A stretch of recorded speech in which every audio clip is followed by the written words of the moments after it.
Hello and welcome to another commentator run of Blueprints. It's been a while. This is the Blue Tents category, which involves buying the Blue Tents from the Mount Holly gift shop, which if you played this game before, you know that in order to buy the Blue Tents, you need to get 8 trophies and you need to get the 400 coins in order to buy it. So the goal of this run is going to mainly revolve around finding the most efficient ways to get the 8 trophies and the required money. So that's how it's going to be. And because we can get 3 trophies at once by doing day 1 trophy and then getting to room 46 and the trophy of speed, we can get them all at once. So this is going to start with a day 1 run. So for all the day 1 enjoyers out there, all 3 of you, this is going to be fun.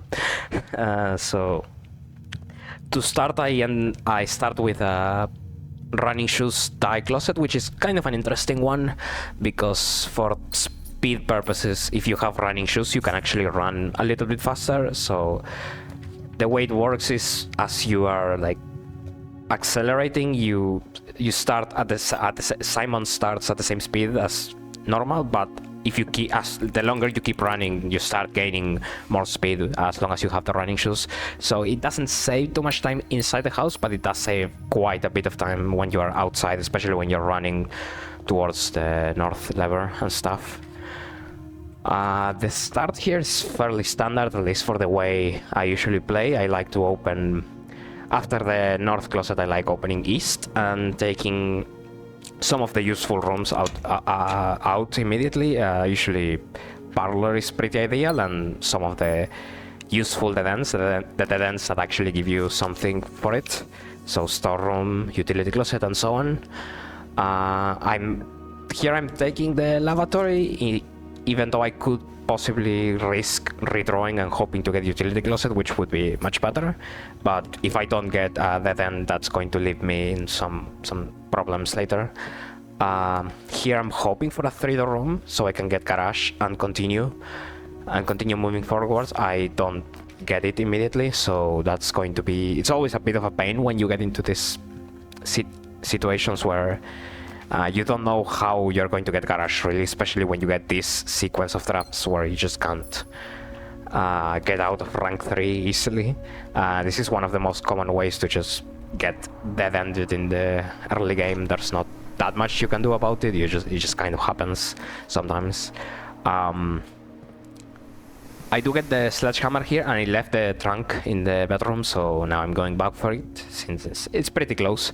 I used to be an advocate of always opening the trunks when you see it, even like on site, without waiting for a sledgehammer. I think I changed that playstyle a little bit as I kept playing this game. I think it's kind of depends on your resources.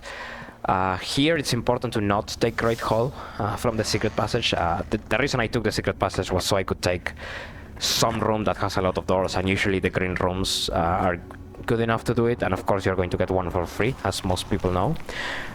Taking Great Hall here is a bit of a trap, really, because I just don't have enough keys to justify it at the moment. And if I take Great Hall, I'm probably not going to be able to get to garage.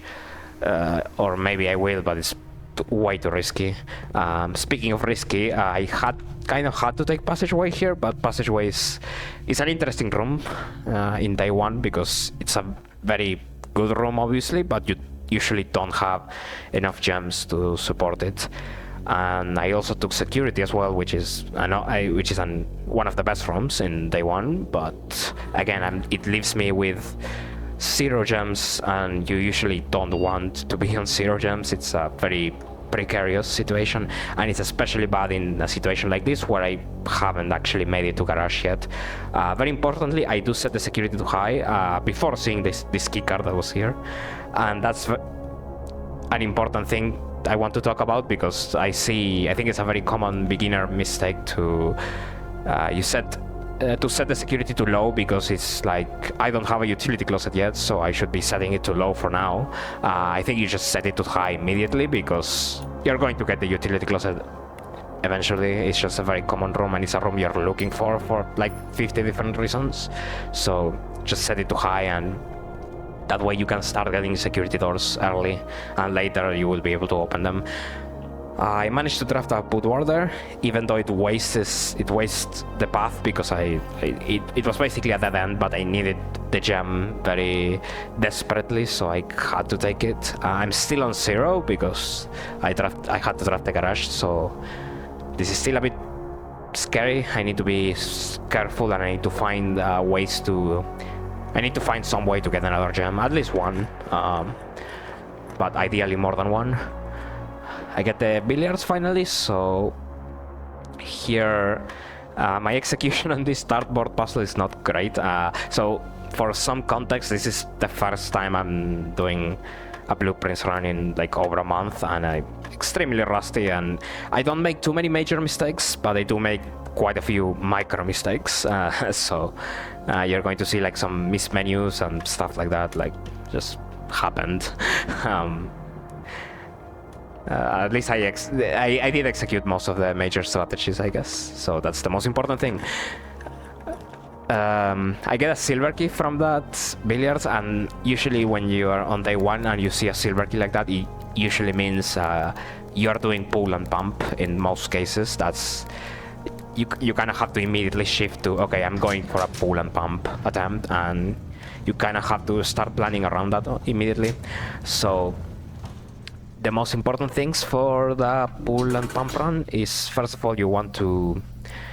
The way to force a pull, most people are somewhat aware of it, is you're supposed to use the silver key on one of the edges of the house.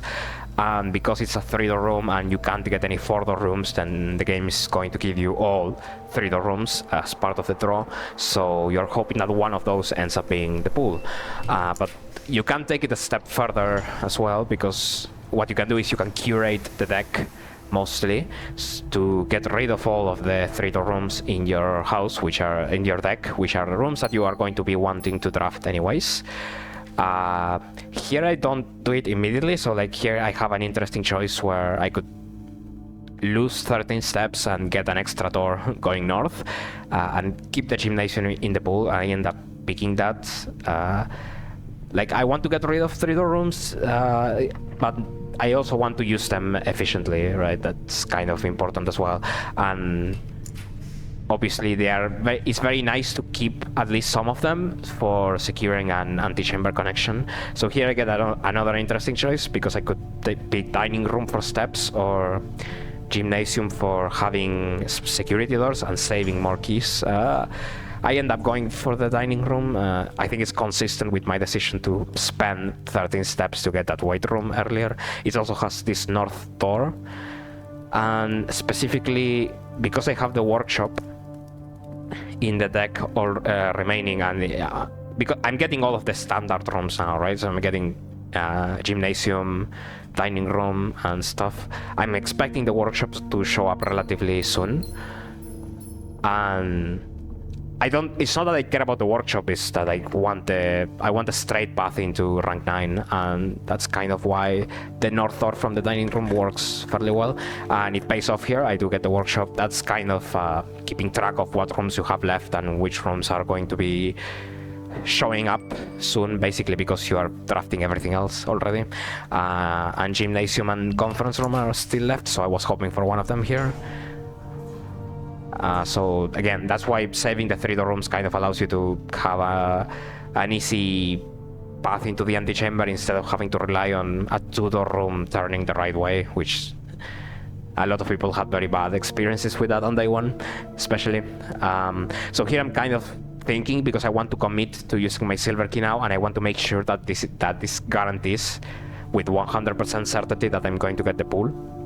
So the way that this works is, because I have 4 gems, when I use the silver key, it's going to be slot 1. It's going to be 1 free room, 1 gem room, and 1 room could be either of those. But if you look at all the rooms that I have left in the deck, specifically the 3-door rooms, I have conference room, aquarium, and pool, and those are the only ones that can show up here from the West Wing Hall. Boiler room can't show up, because boiler room can't show up in the West Wing when you are going north. It just has that restriction because of the puzzle inside. So as I was making sure that those were my only rooms available, I know for a fact that if I use a silver key there, that's a guaranteed pool that's going to show up. And that's kind of an exercise that you kind of have to be thinking about, like what rooms you have left and whether you want to save your silver keys for when where you can actually guarantee the pool, as opposed to just having a 50-50 shot or worse. What was not guaranteed was this pump room, so getting the pump room here in the corner was extremely nice, because otherwise I would have to find it on the other side of the house, and that would be a bit of a problem because I'm running out of space at this point, as you will see later. I do -1 greenhouse and -1 reservoir, and that's the fastest way to make the boat available underground. So now I'm going for tomb. And I don't really have a way to guarantee tomb. I only have one redraw, so I'm taking the 2/3 chance to get the tomb here. If I don't get the tomb, I'm probably just screwed, because even if I get like trading post or tool shed or something and I can build a power hammer, I don't think I have enough steps to support that strategy. Not to mention I don't have an anti-chamber lever yet, so I don't have access to the basement key. So I kind of needed the tomb here, and I did get it. One thing you might have noticed is I made a pretty big mistake here, because I was too involved in like this day one stuff that was happening, and I completely forgot that I need to open the west gate for the rest of the run, and that's going to be a problem later. And if you're wondering, like, you can still open the west gate on the way back, right? Yes, I can. Spoilers, I did not do that. So that's probably my worst mistake in this run, and it's going to cost me way more time than it really should have, because I'm also not... Well, more on that later, I guess. So here I'm just going for the north lever, because I have 16 steps, but because I have the running shoes from the closet, I'm pretty confident that things are going to work out here. The way that the running shoes work is the chances of the running shoes proccing is way higher when you are outside the house than when you're inside the house. So inside the house, I guess it's like 15% or something, and when you get outside or underground, the chances go up to like 80%. So it's a huge increase, and usually the way I like to plan around this is when I am underground, I usually when I'm doing this dash for the north lever, I usually expect to lose 1 step on average, or maybe 2 steps on average. So that's kind of... And then inside the house, I just don't really expect the running shoes to proc, because I think it's easier to calculate based on assuming you get bad RNG in that sense. So that's kind of the way I like to balance things when I'm counting steps and whatnot. Here I'm doing something weird, because I make this weird movement, and I do this a few times, and what I'm trying to do here is, because of what I said earlier, that you get more speed with the running shoes as you keep accelerating, I was trying to test a thing. I wanted to see if I could get the extra speed faster if I keep moving as I rotate the cog. Unfortunately, first of all, I did not remember to do this right away, and second of all, I don't think it worked. So it's something I definitely need to test a bit more, instead of just randomly trying it in a run and just looking silly for doing a weird movement. But that's why that's what I was thinking. As I ran into the tunnel, I also turned around and I rotated the cog once more, and that's because I'm taking this alternative path where I'm walking out through the foreman's office here. This is like almost the same speed as doing it the way you do it in the Big Quest % world record, for example, or any other like day one speedrun. But the reason why I'm doing it like this is specifically because, if you notice, and I think I mentioned it earlier, I still don't have an anti-chamber lever. And the way out, the way I'm going to get out of that problem is I'm going to be adding the Mechanarium, which is right here. And this is the fastest way that I found to add Mechanarium. It's a 30-second time loss that you take, more or less, just for adding Mechanarium, which is completely fine, because like you lose time anywhere, like Secret Garden lever, for example, loses time because you have to do all the weather vane nonsense, for example. So like, I'm okay with 30 seconds, and I need this Mechanarium here because I don't have enough. I have the west antechamber connection, I don't have the east antechamber connection yet, and I could try to get it, but I don't have enough keys. I also don't have enough keys to justify Great Hall and stuff, so Mechanarium here is the play, and that's also the reason why I was pushing west earlier instead of drafting through the chapel. So now, because I left that chapel door open, that's where I'm going to be trying to draft the Mechanarium. I have the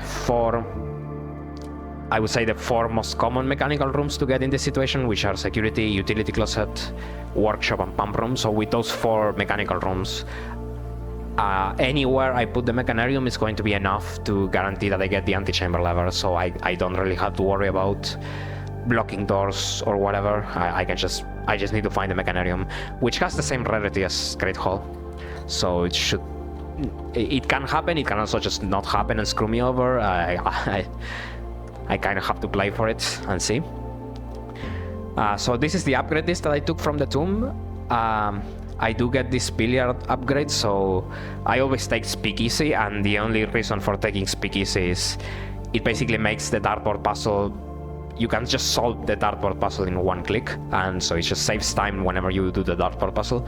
It's just a time save thing. You could argue for break room or whatever, but I like just keeping it simple and just saving some time every time I do this. So Great Hall is the only thing I can take here, which is, again, I don't have enough keys to actually use this as a lever. I just have to move through it and hope that I get the Mechanarium here, and I do. So this is, yeah, that was kind of the last door I could have opened. Probably maybe one more if I'm lucky with something being unlocked here. So yeah, this was pretty tight in the end, but I made it, and it's also pretty tight in terms of steps, which is I'm pretty grateful for, because I did not use my steps perfectly in this attempt, so I could have had some issues with lack of steps. I did have the option of finding a kitchen maybe, but again, lack of keys would have been a problem. But I didn't, or maybe nursery or something just for extra 5.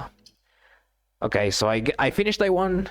16 minutes is a pretty good time. It's way faster than an average time if you're trying to play for win rate, instead of just going crazy with just trying to get a day 1 world record or something. And now I get my first 3 trophies that way, which is nice. But yeah, this is where I'm realizing, like, oh crap, I did not open the west gate, and now I need to figure out, because obviously what I need to do here, so if you look at my splits, then the next step is I need to get the King's Power, which is not strictly required, but as I always say in every, well, not every, but whenever I have the chance, I always mention that the King's Power is completely busted, and you should be always using it for almost anything in this game. That's not just day 1 exclusive. So that's going to be the next step. The problem here is the best way to access the chessboard is by lighting the blue flames. And of course, because I did not open the west gate, I have a bit of a problem with getting outer rooms at the moment. So here I was trying to get to a position where I can draft Garage for obvious reasons, but I got some really bad drafts in that situation, so I was like, I'm just going to give up for this day and just go to the Orchard Gate, which is the other thing I need to do. I did put a silver key in the cold check. That was kind of a thing where I had the opportunity, so I did it. I don't know if I don't even remember if I end up using it. I think I do, but it's not really important. I just wanted to go north, and the game denied me, so I was like, okay, I'm just gonna try the next day and just do this for now. But yeah, had I opened the west gate here, I would just take an outer room and move on. I'm kind of getting over punished in this situation, because not being able to get to Garage is a bit silly. So yeah, not much happening here for now.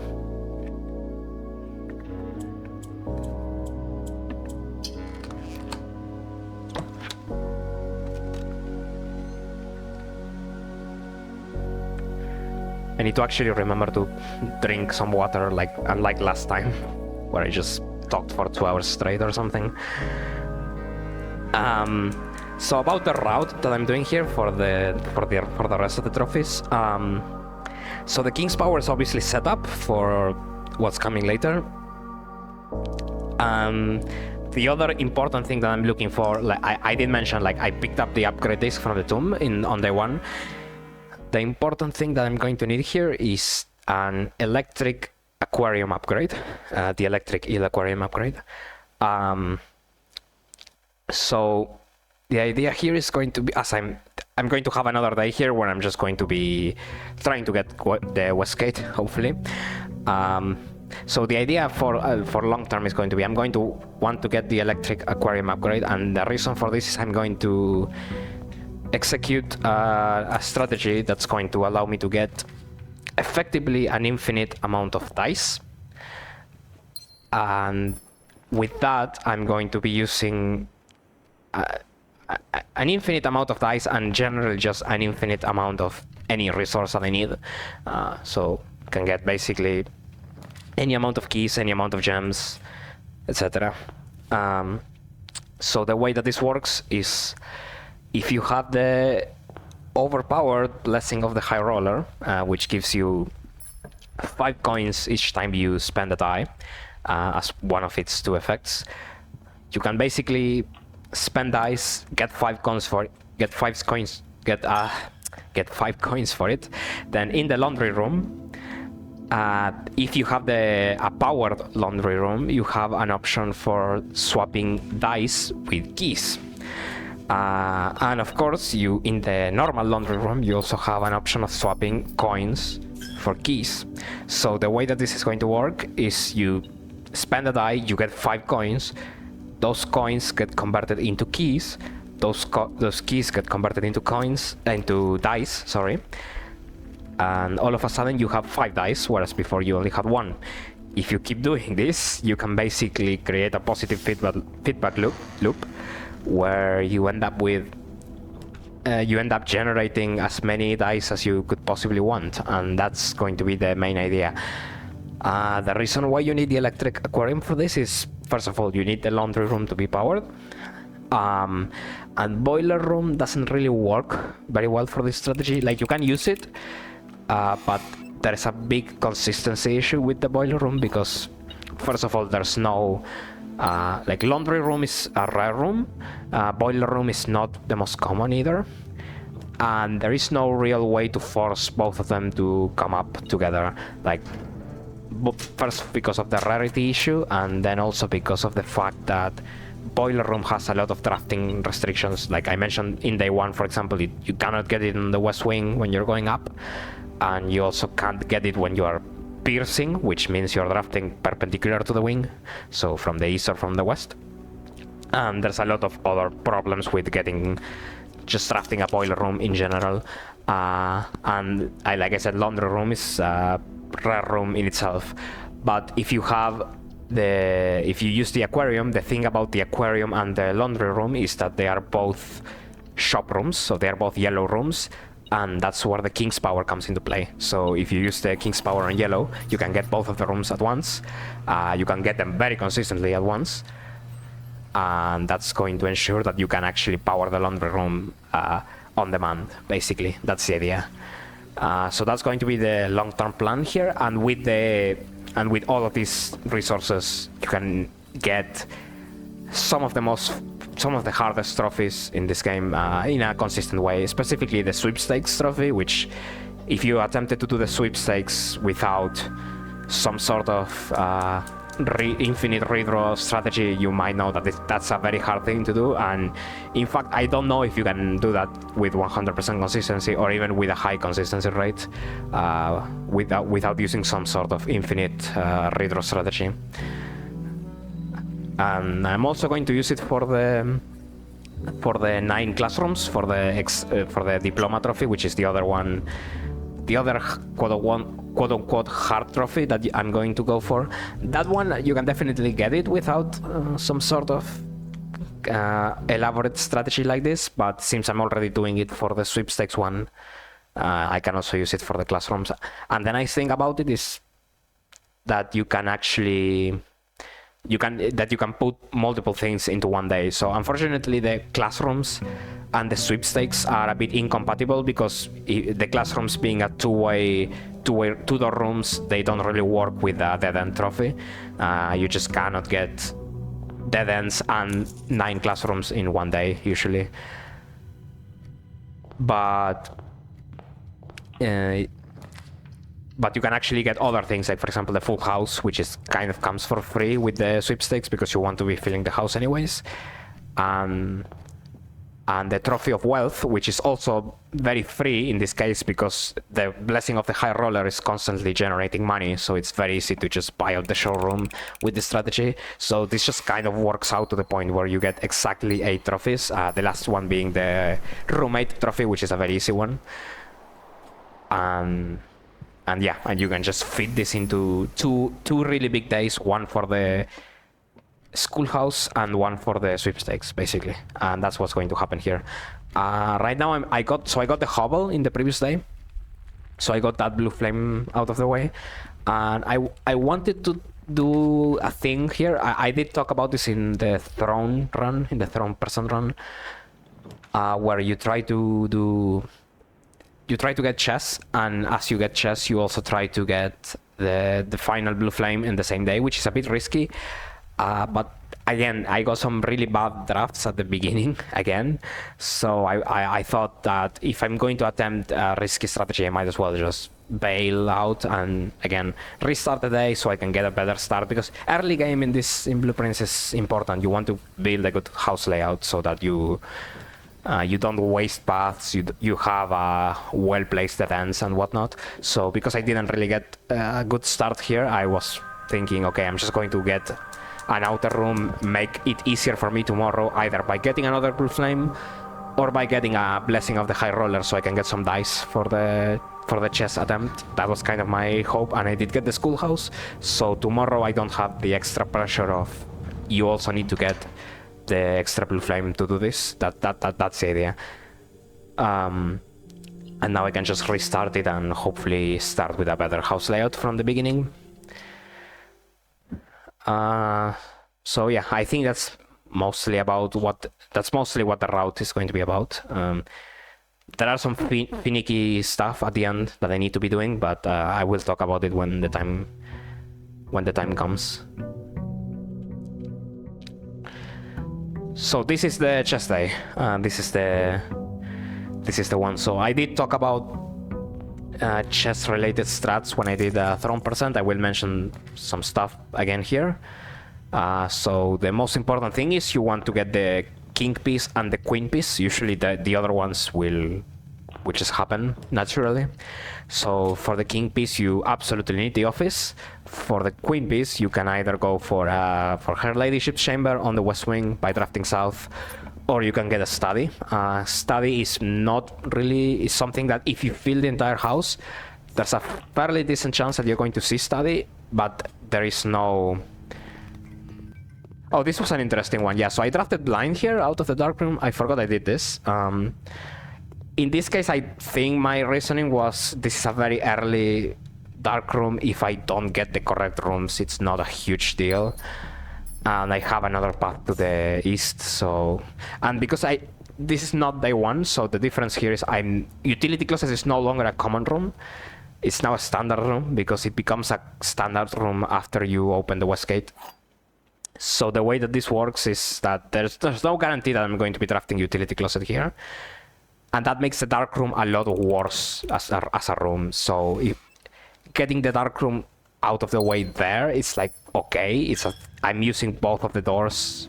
Like, it's a fine thing to spend. If that was day one, that would not be a play I would make, like, in a million years. And that's kind of an interesting thing to talk about. So yeah, coming back to and this is a terrible draft, by the way. I think I threw away a library. Just all of the options were pretty bad.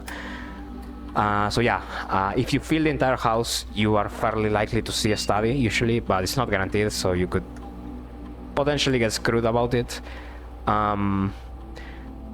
And her ladyship chamber is also something that you cannot really force. Usually getting the office is a bit easier on average, just because. So the strategy for getting office here is you want to get rid of any gem room that's common, but you don't want to be drafting the standard ones. And the reason for that is a bit technical, but basically keeping more...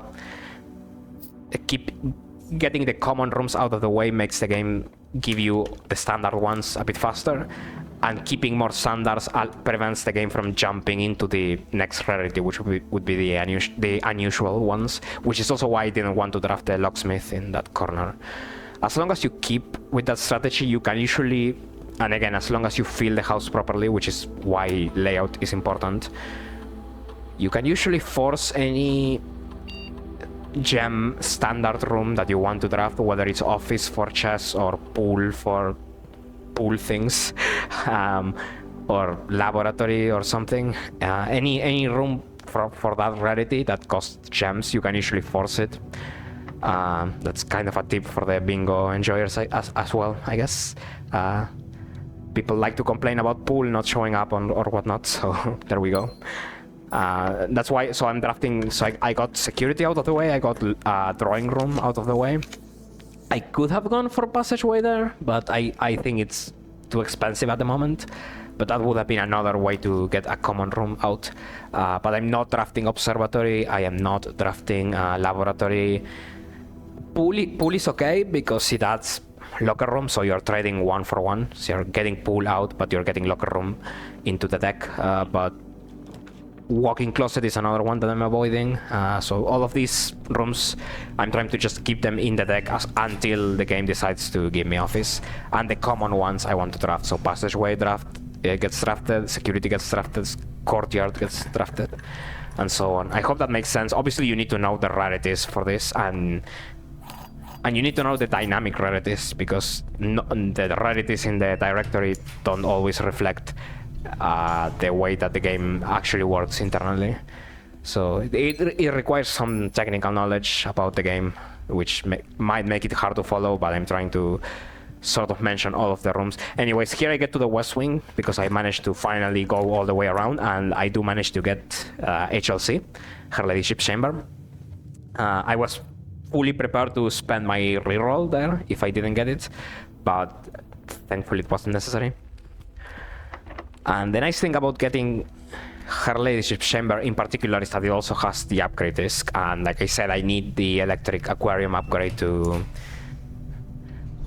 make progress here, so that's going to be that's going to be very important. It's preferred over the study, really, in this case, if I had to pick one of them. I'm leaving some spots open in the house because those doors were all locked, and I'm trying to... I don't have a lot of keys at the moment, so I'm trying to make the best use out of my keys. I get utility closet here. The interesting thing about this is this saves me some steps on the way back because I have the garage fairly close, so I can leave the house through there. So it's actually a pretty nice find, considering especially that it was archived. I kind of had to take the archives and the white room there just to open up the paths. The nice thing about opening paths as well is, like, even if the doors are locked, usually in this game when you find a locked door, that means that the chances for future doors to be locked goes down. And so the interesting thing with that is that if drafting more 4-door rooms and 3-door rooms is an indirect way to save keys in a way, because you find more doors in general. The doors that are locked makes future doors more likely to be unlocked, so that's an interesting thing to consider. Of course, I also get security doors which I can now open. I think I had the key card for... I don't even remember where I picked up, maybe the billiards or something, I don't remember. Here I used the silver key I put in the code check, just to ensure that I get a path that goes into the east side. It's not even guaranteed, but it was fairly likely to work, especially with the Mechanarium being in my deck, which is not always the case. This tiny room helped me as well. I think I was actively looking for it at this point. I don't know if I needed it, but I was looking for it. So I'm down to my last key. I still have not found office, which is usually the one that comes first. But here I see an archived 2-gem room, and that can only be office or music room in that position. So I took the 50-50, and office was the most likely option, thanks to the fact that I didn't draft. I made sure to not draft any of the standard rooms, so the game was still in the face of, I'm giving you the most common option that you still haven't drafted, right? Or you still haven't drafted a lot of. So office was more likely there. I took the gamble and it paid off. So that was nice. Again, I was kind of prepared to use my reroll at this point because I'm down to my last key. Unfortunately, not getting the upgrade I want yet. So I used both of the discs, the one from Her Ladyships and the one from Office. I did get the guy's bedroom, which is always always the best upgrade in the game for general purposes. Just having access to 2 dice at the beginning allows you to force any outer room that you want. It's not as important in this category as it is in Throne, but it has some nice uses. Here I drafted this room and I got a study, which is funny. I did not need to draft this room for any reason, really. Usually when I'm like right next to a door, I like drafting and seeing if something that shows up is helpful. Like maybe I get an attic and I can code check something, I don't know. It's funny that I got my second queen piece, but I did add the close exhibit, which is interesting. It's not super important, but that's an extra 3-door room that I have available. So I have all the chess pieces now. I'm basically done when it comes to chess. I did draft an outer room here. I had absolutely no reason to draft an outer room, but I was thinking... Okay, so there's 2 things here. First of all, again, for very technical reasons, when you draft an outer room, in general, the game doesn't like giving you the same outer room 2 times in 2 consecutive days or in 2 consecutive outer room drafts. So this is very noticeable if you play like the game casually. Maybe you, like some people, for example, I know, like they really draft toolshed. They really like drafting the toolshed every day or something. But the game tries to entice you to draft different ones. So what they do is, when you draft an outer room, on the next outer room draft, that room is not going to show up in the initial draft. So I kind of wanted to get something out of the way that I didn't care about, and I drafted the shelter. I think that's kind of pointless in the sense that because I have Guy's bedroom and I'm also going to have the King's Power, I really did not need to do that, but I did not pick up on that at the time. The second reason why I did that is because I still don't have the aquarium upgrade, as I said, and I was thinking maybe that if I don't get the aquarium upgrade, because my pace is pretty good at this point, I know, like, again, my life split is going to say I'm red, I'm like behind, but I'm running against a really good comparison, so that's kind of expected. What I was thinking is if I don't get the aquarium upgrade, there's a chance that maybe I could pivot into running a different category, which is something that is one of the interesting things about running blueprints, is that sometimes you can just in the middle of the run you can just be like, okay, I'm getting all of the elements to run something different. So I was thinking maybe I can go into the explorer category where you have to fill the directory, and like I wanted to get an outer room there. It was kind of a multi-purpose thing that ultimately I think was stupid and I shouldn't have done it, but it gives me something interesting to talk about, I guess. So what's losing 10 seconds to make the video a bit more interesting, hopefully. I don't know, I'm just making up excuses. Okay, so at this point I need the aquarium upgrade to make any sort of progress. I got the King's Power already, so my thought process here is I'm going to try to find the easiest upgrade discs I can get, or the ones that are the fastest ones, and I'm just going to hope that I get the aquarium in the next 1 or 2 discs, and if I don't get it, I just kill the run and move on. So the way I did this is the first upgrade disc I want to go for is the Great Hall one. I think that's the easiest one to get once you have access to King's Power, because you just need to draft the Great Hall, and the foyer allows you to open all the doors, and it's pretty quick usually. I did get lucky here because I got a kitchen in the corner, and that kitchen happens to have bacon and eggs, and I didn't have a morning breakfast nook upgrade, so with the bacon and eggs from the kitchen, I can get the morning room, and that's going to be my other upgrade disc, which is one I couldn't have forced otherwise. So that was a pretty good thing that I got that. Here. So, and I got security early too, which is nice because sometimes you might not be able to get access to a terminal. Ironically, the room that I wanted for the terminal, if I don't get one inside the house, would have been the shelter, which I took out of the initial draft, which is kind of annoying, but whatever. But here I'm using the dice from the guy's bedroom in order to force Tomb, and the idea here was that I want to have a way to get 5 coins just so I can buy the bacon and eggs immediately, because I already drafted the storeroom and pantry gives me 4, which is not enough. So I thought that the most consistent way I can do this, the safest way I can do this, is I just use my dice to force the room that gives me the money I need. And by having bacon and eggs already, I can, like, obviously the earliest you get the room added to your deck, the more chance you're going to have to actually draft it. That's kind of the basic logic here. The way that morning room works is that it kind of works like garage, in the sense that when you get to a certain part of the house, there's just a very high chance that the room is going to show up. It's not, the effect is not as strong as garage, so basically you want to get into one of the 2 wings, whether it's west or east, it works for both of them. And you want to be drafting in a pierce, so in perpendicularly.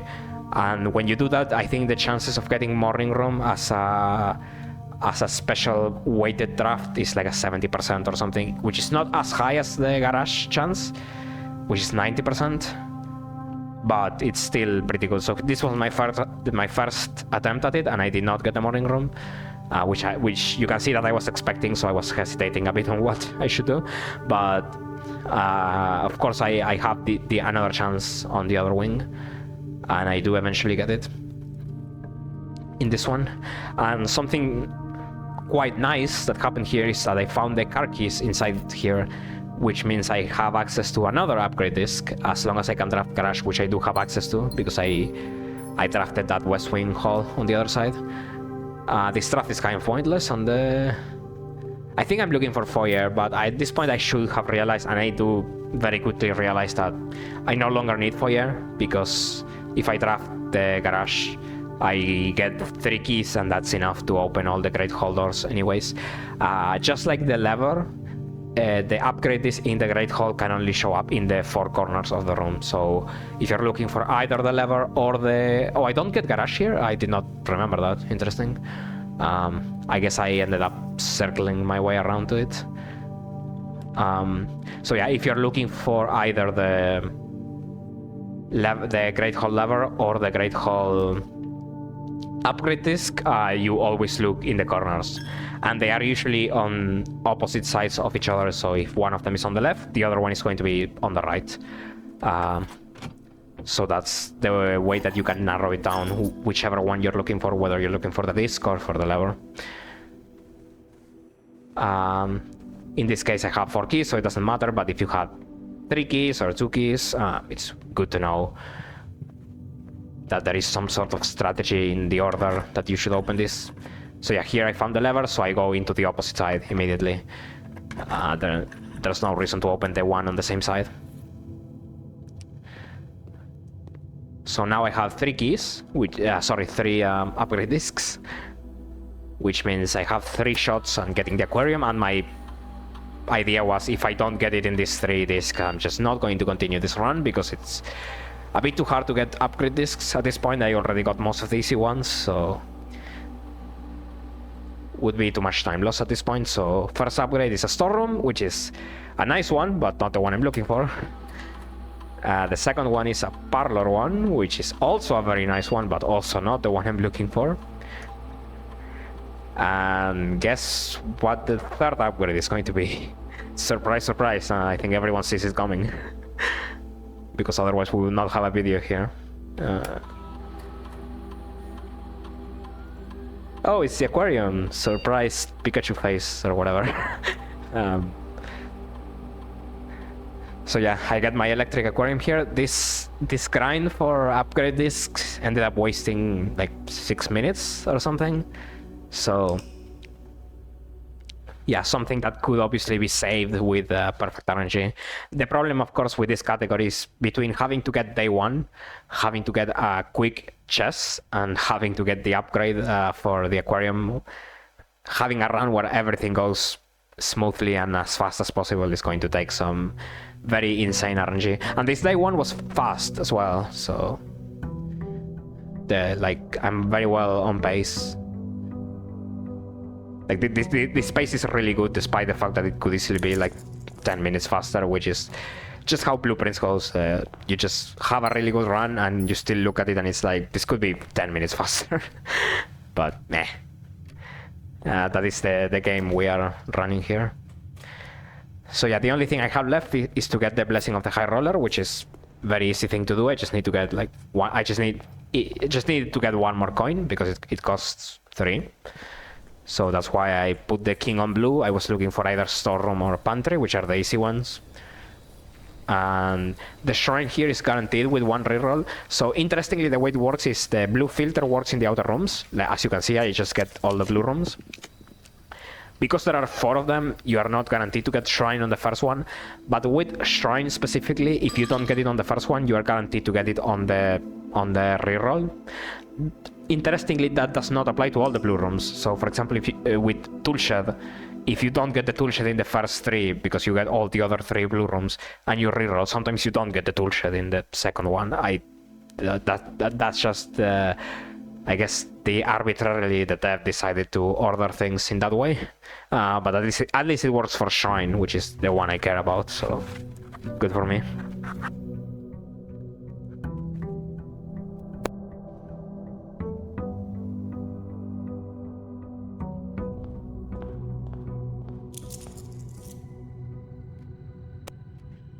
So now we are starting with the big days, the important days. This is you're going to see the strategy I was talking about earlier. If you have never seen this strategy, then you're in for a ride. This strategy is very interesting to watch, I think, if you don't know how it works already.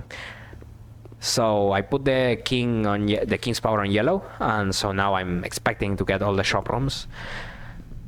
The idea is to get ideally some of them out of the way, so that I can increase my chances that once I draft the electric aquarium, I then get the laundry room, because obviously the laundry room needs to be connected to the aquarium, unless I can chain some sort of duck draw thingy. The annoying thing is that the electric aquarium does not have duct draws, which it should. I think it's mainly due to a bug that it doesn't have them, but ultimately, if you're drafting from the aquarium, even though it's powered, you don't get the increased chance for duck draws. You do get them if you can draft. If you manage to draft something like a dark room or something, then you will get the extra chance, but not from the aquarium itself. So usually I just don't really expect the duck draws. That's why the king's power is so important, really. And that's why you need to do it in this order. So here I got the electric aquarium. The idea is I'm going to keep the south door. So that's where I'm going to put the laundry room, is from the south from the aquarium. So annoyingly it shows up here, but whatever. Before going for the laundry room, I want to get, like I said, some other shops out of the way. Annoyingly, because all the shops cost gems except the Mount Holly gift shop, you kind of need a good gem supply in order to do this, and that's also why getting the parlor upgrade earlier was nice. And also another way why this strategy is very easy to execute is that every time you're drafting shops to get them out of the way, you're also getting dice, which is very nice because it gives you more shots at getting the laundry room when you need it. And of course it also starts giving you money, and you're going to see that getting the money quickly is going to be important. You're going to see how fast we start scaling with this. So yeah, here I finally go for it. And it takes quite a few attempts to actually get it, but like I said, thankfully I had all the dice I needed.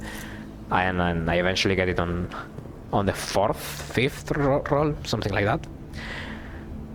So at this point, this is where I start trading stuff. It's very important to make the correct trades because making one bad trade here, the strategy looks easy because you think, oh, you just have infinite resources, so how can things go wrong?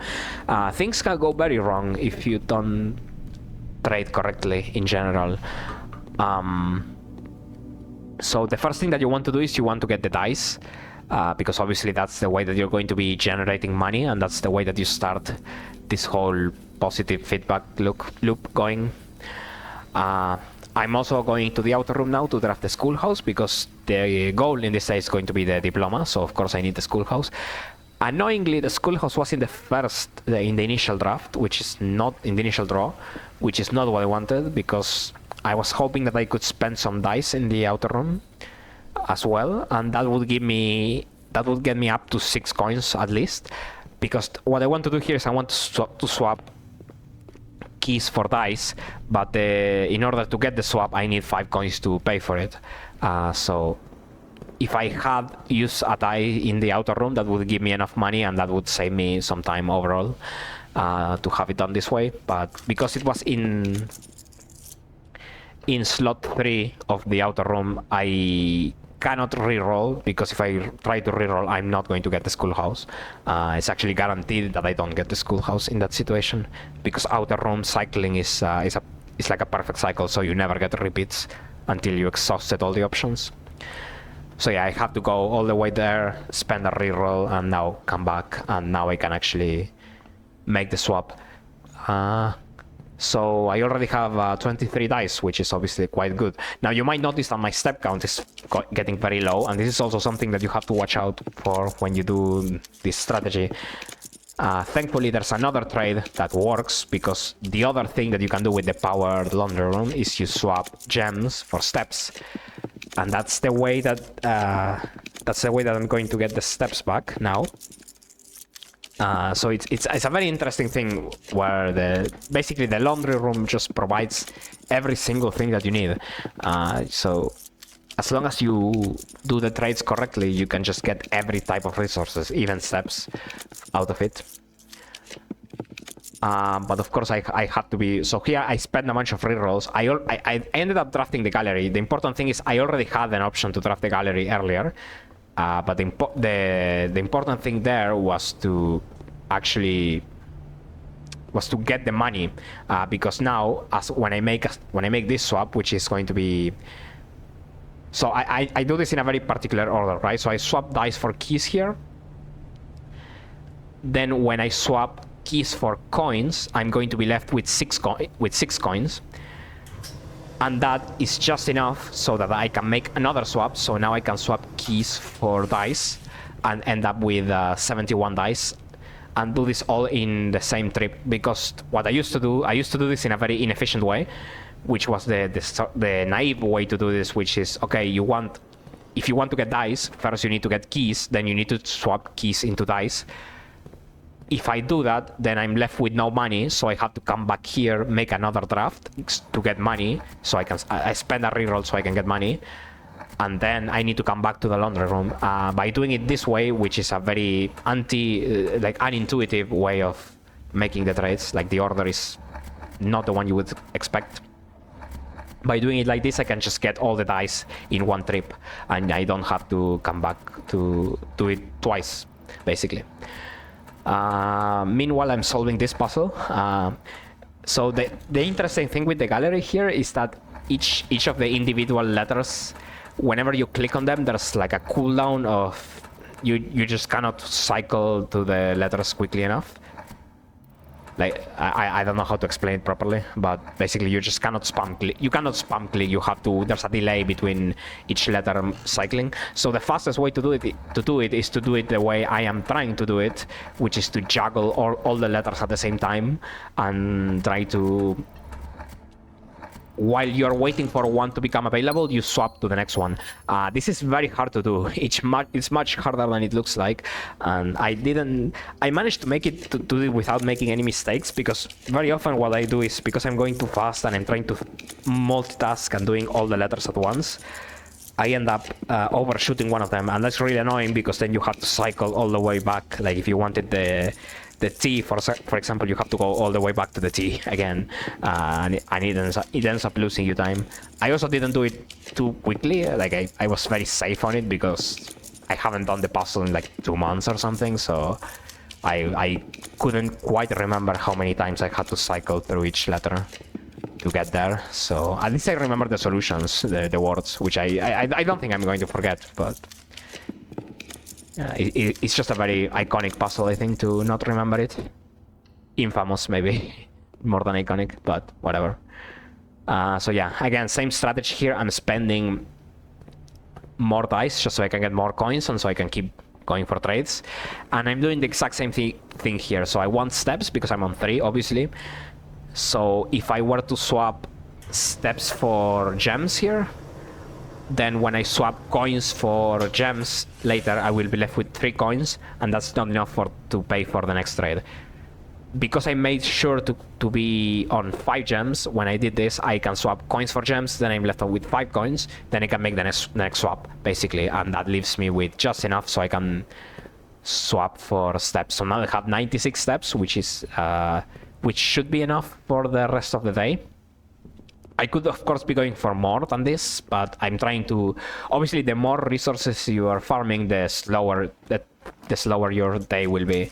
So it's a skill in of itself to not overshoot on the amount of resources that you're trying to get when you're doing this. That's something that's very important to note about this, because again, this might look like I'm doing this the easy way. It's like, okay, you're getting so many dice, you can just fully control the RNG. Where's the skill in this? The skill in this is that obviously I'm trying to get as little as I need, the minimum amount of resources that I need to guarantee that everything works out. And it's not as easy to do as it might seem, and it's kind of stressful as well, because if you make the wrong trade, or if you make the trades in the wrong order, or if you don't keep the amount of resources that you need, there's a lot that can go wrong. Like, had I spent 1 extra gem in the previous one, I would have had 4, and then I would have run out of steps, and that would kill the run. So yeah, you have to be very careful when you do this. So here, I think that I was looking for a 4-door room, which ideally would be Great Hall. Great Hall is like perfect here because obviously I have so many keys that there is no downside to going for Great Hall. It's just a 4-door room. And it's the only 4-door room that's free, usually. Mechanarium exists in my deck now, but I obviously need the mechanical rooms to support it. I end up settling for Hallway because the Great Hall was not showing up, and again, I don't want to overshoot on resources, so I already had a bunch of money. I can already make the swap for more dice. I don't need to go crazy. That's basically the way I'm trying to do this. So here again, I'm making the swaps in the right order, so I end up with the most amount of dice. And now when I swap coins for keys, I'm going to end up on 11 keys, which I was expecting to be enough for the rest of the day. I think I end up running out, which is really annoying, probably because I drafted the Great Hall and I miscalculated. So I was hoping that 11 keys will be enough and I don't have to make any more swaps for keys. I think I end up miscalculating there, and I think what I should have done was I should have spent less rerolls on this hallway, because again, that's the thing. I ended up with 26 dice, I think. Those 26 dice minus 15 ended up being my key amount for now, which is something that you have to think about, but it's kind of hard to understand, like, which resource will get translated into which other resources and how many you will end up needing. And in this case, I end up miscalculating slightly, which will cause me to make another trade to the laundry room later, which could have been avoided. But it's kind of a hard thing to calculate. And of course, you are expecting certain rooms to show up and they don't show up.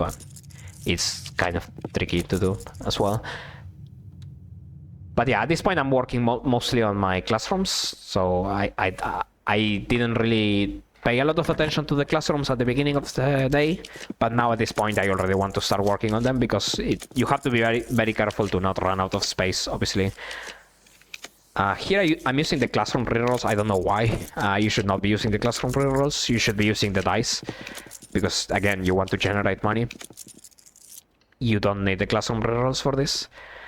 And I draft the showroom here, which still has the boost from the King's Power, so that was a likely room to show up in general. And of course I want the showroom here because this is also the day where I want to get the Trophy of Wealth. I could get it the next day, but it's slightly more efficient to get it in this day, and you will see the reason why at the end of the run. It's a little bit easier to get it this day. At least I think so. Maybe let's go with that. I think it's more efficient to get it this way. I bought the running shoes from the commissary, which is something I should have done a bit earlier, probably, like in one of the earlier trips. And the reason to do this is simply because I want to get the extra speed from the running shoes, and since I'm going to be having a lot of money anyways, why not do this now? That was basically the idea. And I also pick up the key 8, which I had forgotten about earlier, so good thing I didn't forget about it, because I need key 8 here. That's the whole reason why I wanted to do the gallery. So yeah, at this point I'm just trying to get the classrooms in the right orientations so I can keep moving forwards. So yeah, this is classroom number 3, and obviously you have to get up to 9. And as soon as I get to rank 8, the idea is that I'm going to use key 8. But other than that, every draft from this point just has to be either classrooms, or occasionally I can stop to make to draft a 4-door room or something with many doors, which I think I do in this situation, because obviously the classrooms have the problem of you're not getting that many doors. So if you want to properly fill the house, occasionally you want to draft something that's not a classroom and has more doors, ideally.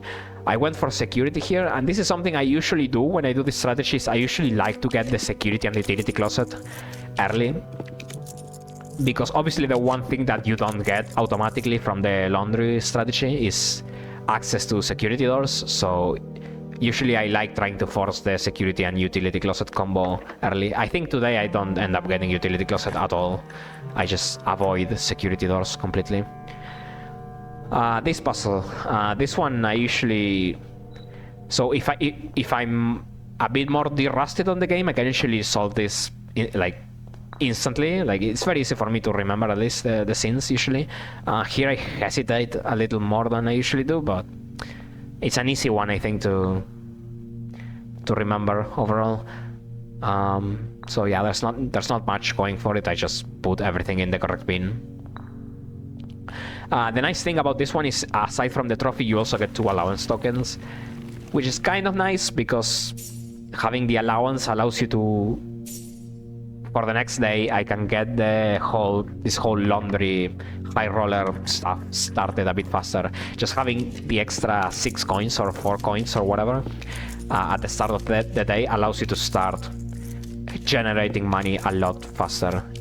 Or maybe not a lot faster, but the boost at the beginning helps a lot. So the allowance is nice, I guess. I needed a straight room here, which is why I went for drawing room. Drawing room is usually a nice pick when you're doing classroom related stuff. In this case it doesn't matter because I'm using the dice to reroll and not the classrooms anyways, so it's whatever. But if you're using the classroom rerolls, drawing room is nice because drawing room is one of the architect rooms, I think it's what they're called. It's the type of room.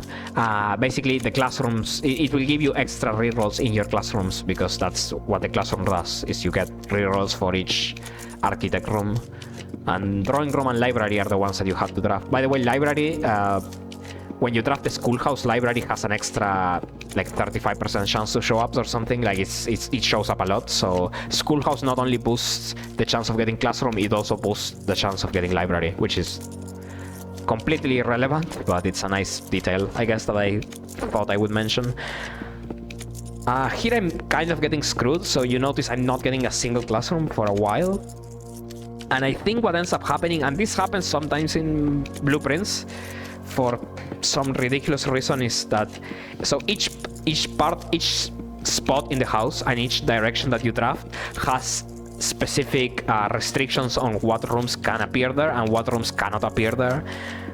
And for some reason, so it's like the game temporarily likes to remove rooms from the game, from the deck, when you're drafting in specific locations.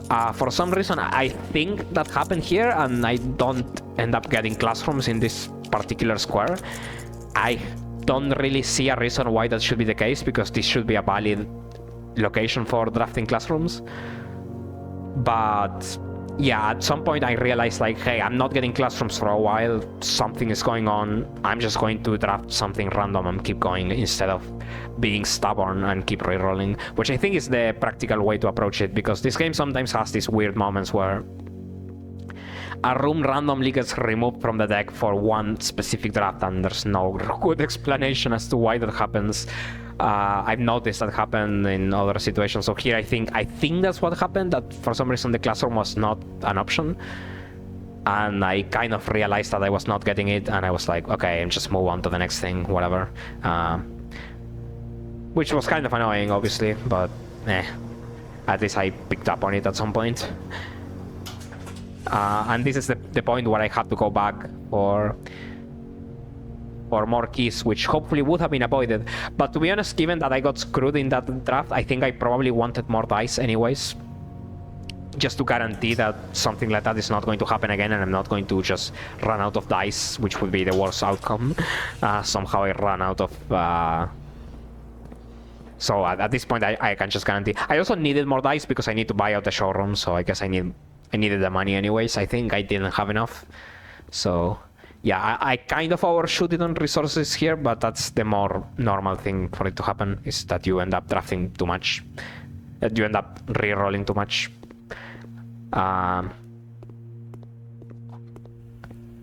Otherwise you would end up playing too risky and not making enough re-rolls, and you would be very tight on resources. And that's not a way that you will ever see me do. That's not something you will ever see me do. Foreshadowing.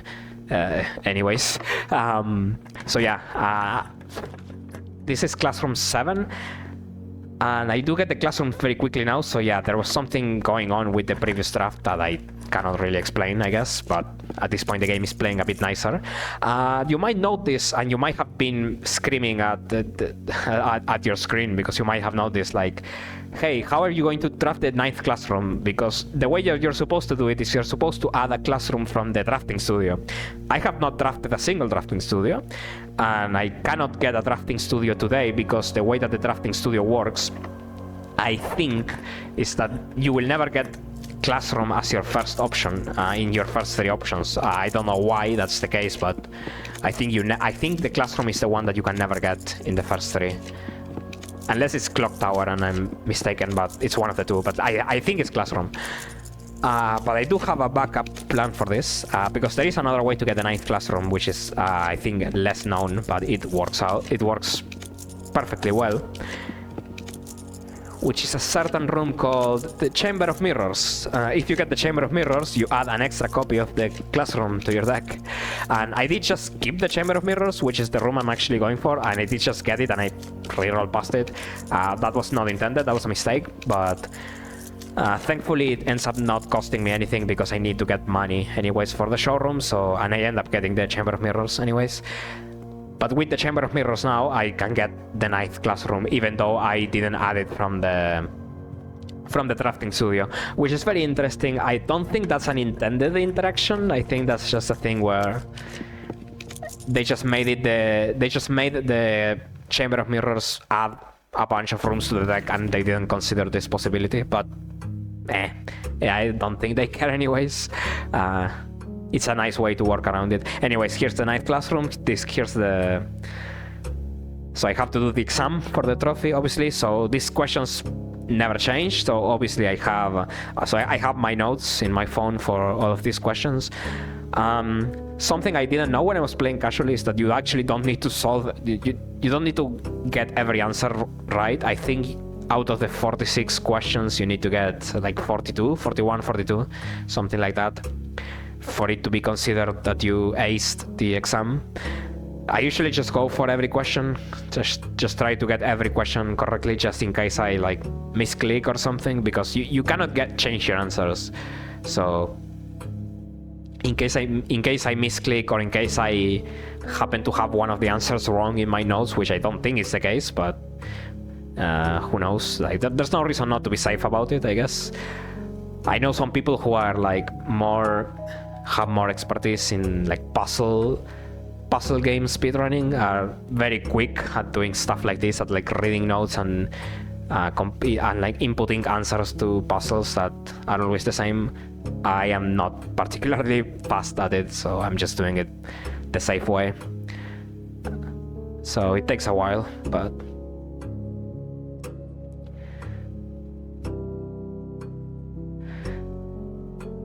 whatever.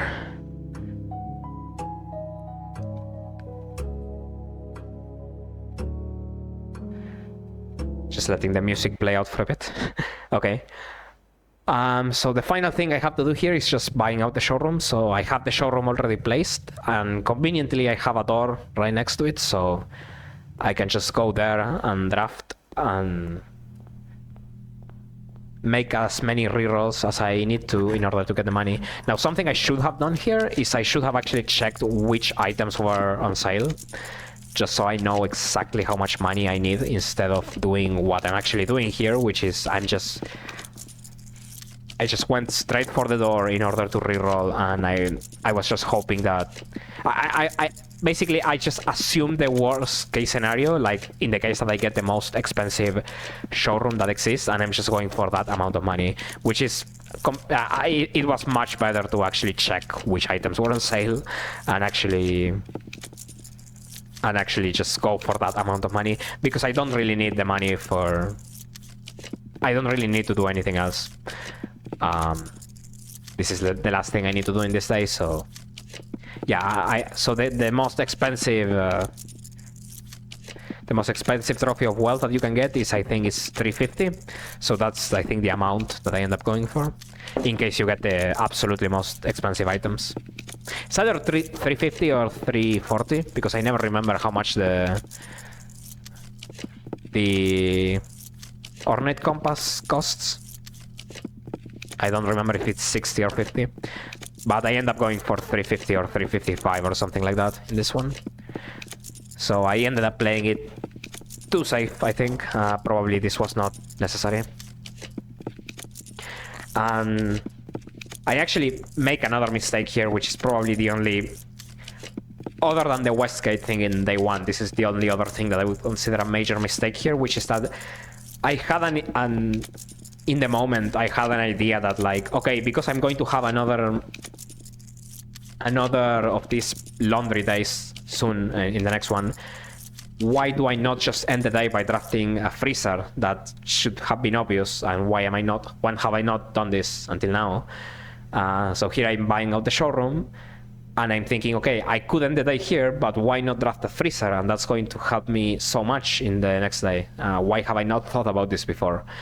There is a good reason why I wasn't doing that before, and why I shouldn't have gone for it now, which is that I need to draft the freezer tomorrow as well. And the freezer is a room that happens to have a cooldown. Basically, the way it works is if you draft the freezer in one day, you don't get the freezer in the next day, and there is no way to bypass that. It's just 24-hour cooldown. You cannot get the freezer in the next 24 hours after you draft one of them. The only way to bypass that is by monking the freezer, but obviously I cannot monk anything because I have the Blessing of the High Roller. So here I'm kind of just losing time for absolutely no reason. This is the second mistake I made here, because I eventually realized, like, hey, what am I doing? Just end the day. So yeah, not my best moment in this run. I think I maybe could have... There was maybe one thing I could have done, which is if you can code check a coin purse or something, or maybe just pick up a coin purse and hope that the moon pendant keeps it. The coin purse is nice here because obviously each time you activate the Blessing of the High Roller, instead of getting 5 coins, you end up getting interest on that, and that can make the whole cycle move faster. That was something maybe I could have gone for, so maybe I could have tried to draft an attic or something. I didn't have a code check on the board, I think, so I would have had to draft the code check as well. I don't know if that's worth the time it would take to go for it. But that was definitely not what I was thinking. I was just on the completely wrong mindset at the time.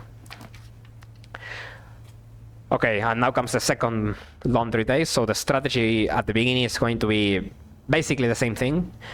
But I do have to be more careful here because I also want to go for full house. And because I want to go for full house, I need to be careful that I don't leave any spots open. Actually, I need to be doubly careful because it's not just the full house, it's also the fact that because I want to go for the dead end trophy, obviously once I have the power laundry room, I can force any house layout that I want, and I can basically just make sure that I draft in the most efficient way to get as many dead ends as possible. But if I take too long to get the power laundry room going, I might have a situation where I already used up so much space and by making inefficient drafts that I don't have enough space for dead ends left. So I need to kind of be careful as well as in the sense of how I'm drafting here, that I'm building a good house for dead ends, basically. In case I happen to get the laundry room too late, which is kind of what's happening here, and it's kind of what's going to happen. I just don't really get the aquarium in forever, basically. One very lucky thing that happened is that the moon pendant that I bought from the showroom carried over a master key, which is really nice. Obviously, now I don't need to worry about keys for this day, which is going to mean I don't need to make as many trades, as many swaps in the laundry room. I don't know how much time that actually saves, but it does make my life a bit easier, and I think I probably end up playing a bit riskier because of that, which is nice that I had that option, obviously.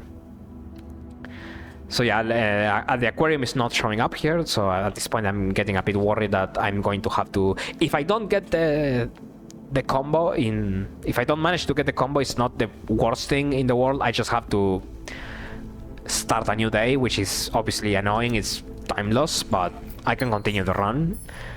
I think usually like 80% or something of the time, usually you can get the combo to work, just because of the fact that you have this initial dice that you can get, especially with the Geist pattern being one of my upgrades, and the parlor and whatnot, that you can just draft all of the shops and get the dice that you need to force the connection. So here I saw this opportunity to get the observatory constellation, which gives me 2 trunks. This was completely accidental, but I saw that, hey, I have 2 stars, I have a master key, so I don't need to care about keys at all. I'm just going to get the 2 trunks from here, and that might give me extra gems to draft more shops. That might give me extra dice, just more money. Like, these trunks can have some useful stuff. Obviously, solving that observatory puzzle takes some time as well, so it's debatable whether that was worth it in the end or not. I think given the way this goes, it was worth it, but at the time, who knows if it was the best decision or not. I'm also drafting an outer room here.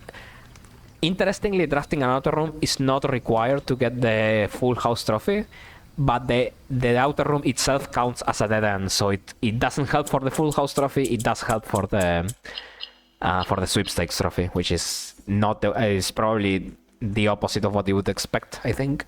And the trading post ends up being.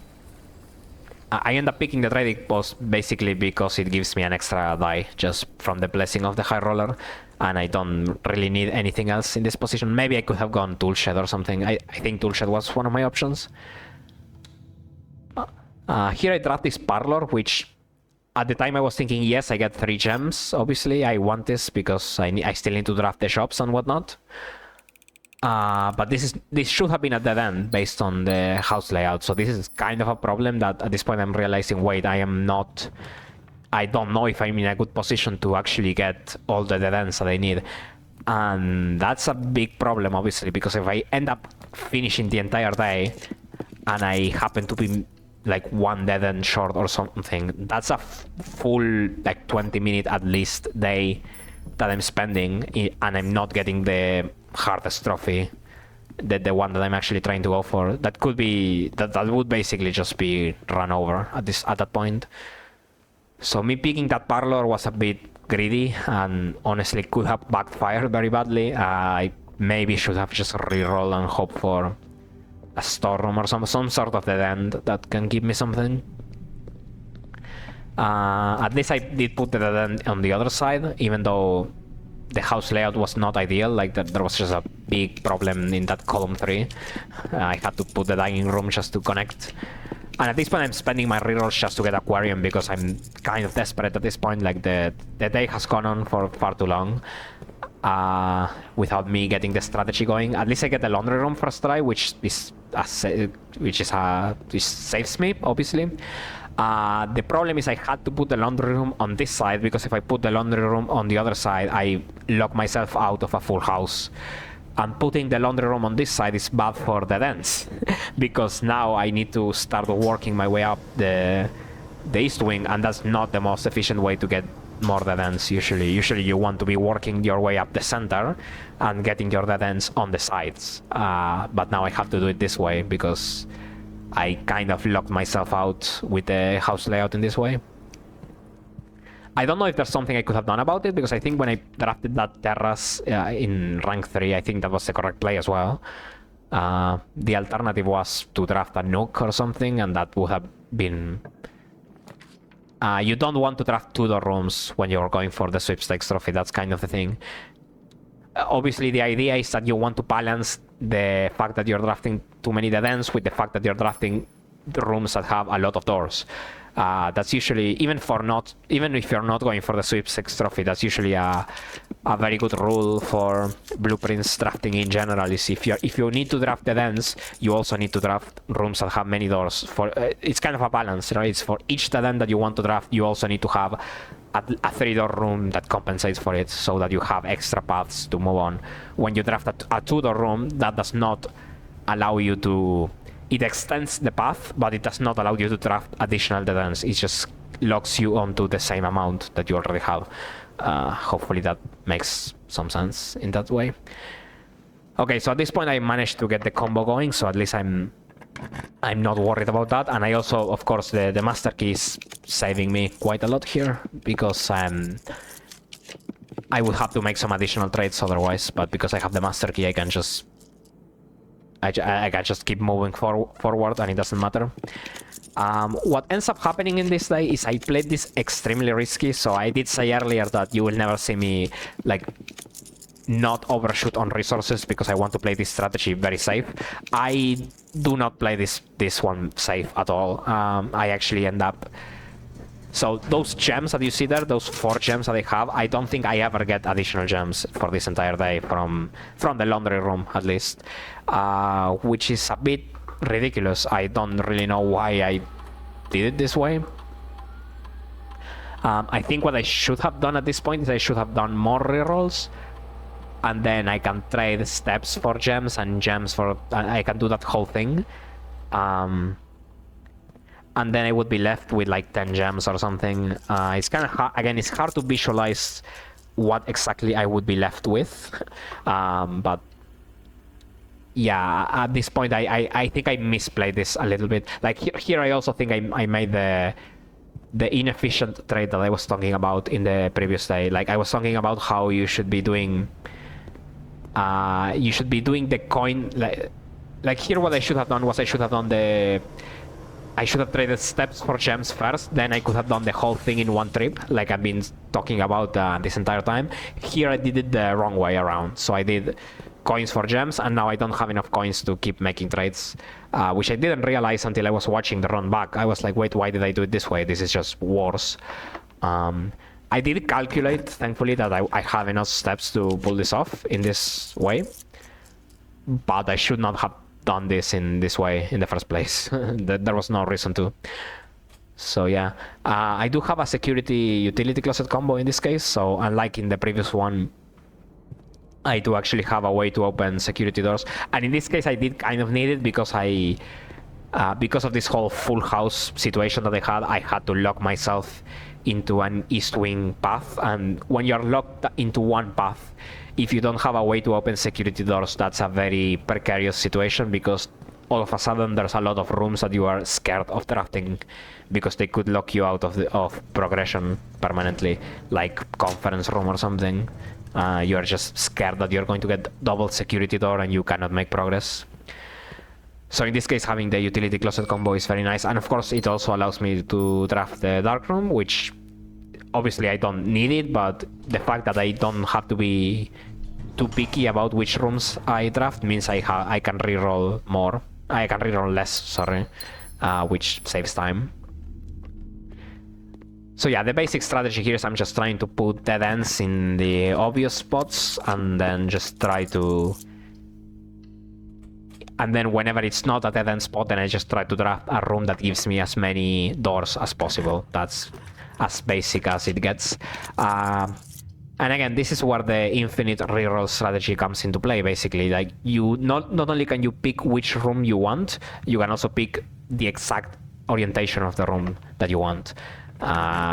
In a way, because obviously you cannot rotate the rooms, but you can just keep rerolling until the room is facing the way you want, basically. So yeah, it's kind of it's basically just an overpowered combination if you can set this up. This is just a much better version of like the inkwell or the study combined with the normal laundry room. Like, this is just a better version of all of those things. This is the most overpowered combination. You could actually go even further than this. Like, you can do things with laboratory experiments and whatnot. I don't have any reason to do it in this run, but you could do something where, like, each time you draw the drawing room, you get something, and then you just keep infinitely re-rolling, and eventually you will get the drawing room, and then you trigger experiments like that infinitely as well. Again, not something I needed to do in this case, but I wanted to mention it in case somebody didn't know about that strategy. So yeah, I drafted the bunk room here and the secret passage. It's very important to note that those rooms are important here for the dead ends, because bunk room counts as 2 dead ends, which is obviously very important because every dead end counts, especially in this situation, because I kind of screwed up the layout at the beginning, so I have to get as many dead ends as possible. And the secret passage also counts as a dead end, despite being a room that obviously continues. So those were 2 rooms that I was specifically aiming for, and those 2 rooms that I specifically wanted to get. I could have been a bit safer here with the dead ends, and I could have tried to get a Chamber of Mirrors, and the Chamber of Mirrors would add another copy of Bunk Room into the deck, obviously. I don't know if it adds Secret Passage. I think it does, especially in the most recent patch, because they made it so the Chamber of Mirrors duplicates more rooms, basically. But yeah, basically you can use the Chamber of Mirrors, which also counts as a dead end, to add another copy of Bunk Room and get another dead end that way. But usually I don't need to do it, so I usually don't do it, because I usually end up overshooting on the amount of dead ends. Here I end up very not overshooting it, actually. So maybe it's something I should have realized, that hey, I can play a bit safer in this situation. Here I draft a mail room, and this is extremely important, because the way that this is going to work is so I'm finishing up on this day, and on the next day, that's going to be the day where I finish the run, basically. I'm going to get the sweepstakes trophy, which the way that the sweepstakes trophy works is that it gets delivered to the mailroom on the following day. Now, I cannot force the mailroom with blue king, because I need to use the king power on shops, so I can force the Mount Holy gift shop, so I can buy the blue tents on the next day. So because I need to use the king's power there, I need to have a way to force the mailroom to spawn, so I can consistently get it, because mailroom is naturally an unusual room. Thankfully, there is a way, which is that the game will set the dynamic rarity for the mailroom to common if you have a package waiting for you. So if you draft the mailroom now, if I draft the mailroom now, tomorrow I will have the mailroom rewards, like the package that normally arrives, and because the game has that in store for me, it will set the dynamic rarity to common, and that's the way I can guarantee that even though I'm using King's Power on shops, I can still get the mailroom as a guarantee. So that's the reason why drafting mailroom is super important. And it's also a thing where if I happen to get a mailroom upgrade throughout the run, that's actually a bad thing, because all of the mailroom upgrades prevent you from doing this thing. Because if you pick the same day delivery, you don't get a package on the next day. If you pick the no contact delivery, you don't get a package on the next day. So you have to pick the freight shipping, but the freight shipping has a cooldown, so you would have to time the package arriving with... it gets very stupid, and ideally you don't get a mailroom upgrade at all, so that you can pull off these strategies. So this strategy is very important. Also, ideally what I want to do here is the final room that I want to draft in this day, the idea is for it to be a freezer, which is why I couldn't draft the freezer on the day before, because of the whole cooldown thing that I explained. By ending that, because I have a perfect way to generate money with this strategy, obviously, and because buying the blue tents costs 400 coins, I want to end the day with a freezer, so I can carry over all of the money from here. Unfortunately, I kind of messed this up because I drafted this music room with the idea that, okay, I just need any room that goes north so I can fill the house. I did not consider the fact that I am on 0 gems in this situation, and here I'm thinking that I don't want to go back to the laundry room because it's going to take a bit longer than I want, but I need to put the dents in both of those positions, and I don't have any gems. And I'm panicking that I don't remember if I have any dead ends that I can draft for free, because I might have already drafted all of them. So I'm looking at the room directory to see if I have something available that I can do. And I think I eventually see the study, and I'm like, okay, yeah, I can do the study. I end up getting the furnace instead, which I forgot about, but I was like, okay, yeah, furnace, that works as well. And now I just have one more room like I need to draft, and it can just be the freezer. So I'm like, okay, sure, I just draft the freezer and runs over. Do you see the problem here? Well, first of all, I need to reroll, obviously, so to get the money required. And luckily, when you get the sweepstakes trophy from the mailroom, it also comes with 200 coins, which is not enough by itself, but it means that I only need to get up to 200 in this day. I don't need to go all the way up to 400. I can just do 200. The problem here is, or at least what I thought was a problem here, is the fact that I put a furnace in the room next to this, and if you remember what happens when you put the furnace next to the freezer, I completely forgot about this interaction, and as I was drafting the freezer, I started panicking because I was like, wait, the freezer is melting. Am I actually going to be able to keep my frozen money and whatnot? And at this point I thought I screwed up big time, because I thought that because the freezer is melting, I'm going to lose all of the resources. So I call it a day immediately as I pick up the trophy. And you can even see that the temperature was rising as I was calling it a day, which I guess the UI just works in that way or whatever. But until I saw the resources on the next day, I was not sure if I was actually going to get to keep all of my money. Thankfully, it did happen, and I think, honestly, I was panicking for no reason, because I think the way that the freezer works is that you only unfreeze your accounts if you enter the furnace, not by melting it. But it's such a stupid thing that I never actually did before, that I thought I screwed myself over by putting that furnace there. But thankfully that was not the case. And I end up getting an extremely fast sweepstakes day, because I got it in 18 minutes, which I played the whole thing really aggressively by having... If you notice, I had a lot less resources than in the schoolhouse day. So that was extremely risky. Okay, so here I get the mailroom, like I said, and I was not even sure if I had all the dead ends, because I didn't actually bother checking. I was just hoping that I would get into the mailroom and I would see the trophy. So this entire thing was just me hoping that the run wouldn't die because of something I did wrong. And luckily everything worked out. So yeah, here I buy the blue tents finally, and that's the final time for the run. So yeah, here I'm just going to go to the actual blue tents just to show that I actually bought them. Just completely unnecessary, but something I want to show because I think it looks cool or whatever. But this is the end of the run, so thanks for watching. And it got a bit dicey at the end, I think, or at least for me. I was kind of scared about it, but this was a really good run and could probably be a bit faster overall, but the run was good. And this one is not going to be that easy to beat because you kind of need really good RNG to even get past, to get into the laundry phase, even though I did make some sizable screw ups here and there. Particularly the Westgate incident was the biggest one by far.